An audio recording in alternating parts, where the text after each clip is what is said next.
Hello and welcome to Cricbuzz Comm Box. I'm Saiyami Kher and with me I've got Murali Kartik. All things looking good for India. 83 for 3 is New Zealand at the 15-over point. Their first three batters are back in the pavilion. So lots of smiling faces on the Indian fans' face. I would say it's a good comeback. They've just clawed their way back, rested the initiative after that burst from Rachin Ravindra, who looked in superb touch, just the way he played against Hardik Pandya and then climbed on to Mohammad Shami as well.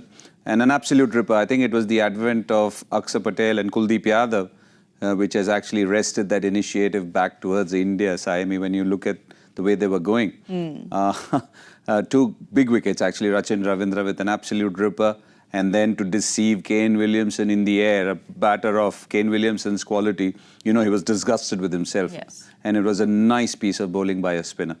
Well, the spinners came on in the 6th over is when Varun Chakravarti came on to bowl, and a few missed chances, one from Shami and one from Shreyas. But how good have the spinners been, especially Kuldeep and Akshar? Yeah, look, you are going to expect them to do well because things are tailor-made for them. But most importantly, you've got the variety. I think that's the most important. You've got the variety in India. You can throw in any bowler at different stages, and it's good. Lots of people have also questioned Kuldeep Yadav's position in the side because of whatever. But again, once again, it shows how good a bowler he is when things have to be brought back or when you need wickets in the middle. He's somebody who you can rely. And that's exactly what he showed or has showed so far. But how good was that ball both to Kane and to Rachin? Like you said, to outfox Kane Williamson. It happens very rarely. You can see the joy on Kuldeep's face. You could see the joy on my face if you were watching it, if you were videoing me. Firstly, the delivery to Rachin Ravindra, it was not very short. But that's the disguise. That's the illusion I like to talk about. Sometimes as a bowler, you want to make the batter feel that it's slightly short, whereas it's pitched up, it's quicker through the air, and it came in so sharply. Somebody like Rachin Ravindra, whose eyes were set, for him to be beaten off the wicket in the air was beautiful.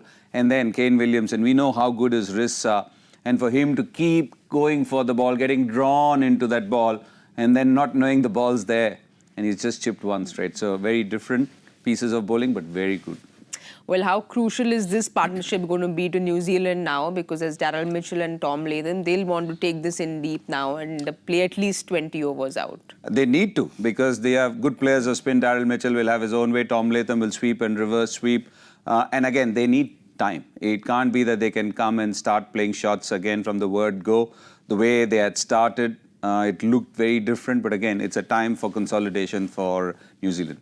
Well, we saw in the drinks break, Rohit was having a nice chat with all the boys. What do you think his strategy is going to be going into the next 20 overs? I think the most important thing is get them to take chances.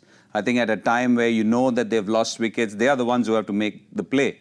And with the few spinners up his sleeve and some of them who are very quick through the overs and also hardly give anything away, I think they'll put the squeeze on. They'll get the singles to be really tight or the fielders to be really sharp on the singles. And if they have to take a chance, they need to take a chance to get runs. So I think that should be the way Rohit will be thinking the next 15, 20 overs. And if they find one or two, then New Zealand is in a lot of trouble then. Well, they have Glenn Phillips, Bracewell, Santner to follow. So we know that New Zealand bat really deep. But like you said, right now, the pressure's on them. If they lose a wicket here or there, they'll really feel the pressure. Yes, and also the way batters operate changes, isn't it? Glenn Phillips is not somebody who can nurdle.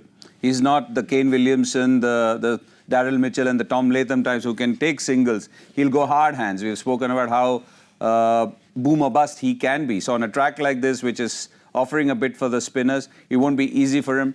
Again, Mitch Santner has a different role. Bracewell has a different role. Bracewell possibly could come. I would want to see Bracewell ahead of Glenn Phillips if they lose a wicket early, because he's again somebody who's old-fashioned, orthodox, and you need somebody like that in the middle overs now for New Zealand. Well, we haven't seen Ravindra Jadeja in yet. Do you see him coming anytime soon? He will. Yeah. We've seen the way Rohit Sharma has tended to operate. He normally tends to go to Akshar Patel first, but this time around he went to Varun Chakravarti because that was the need of the hour with Rachin Ravindra batting so well. He ended up getting Will Young, that's a different matter. And then he has gone to Akshar Patel and Kuldeep Yadav. So right now, Ravindra Jadeja is always the fourth spinner to be brought on. All right, we'll wait and watch and see when Jadeja comes in. Whenever he does, it's always very quick and he gets to his overs very quickly. We'll be back very quick at the 35th over point. So don't forget to join us again on Cricbuzz Comm Box.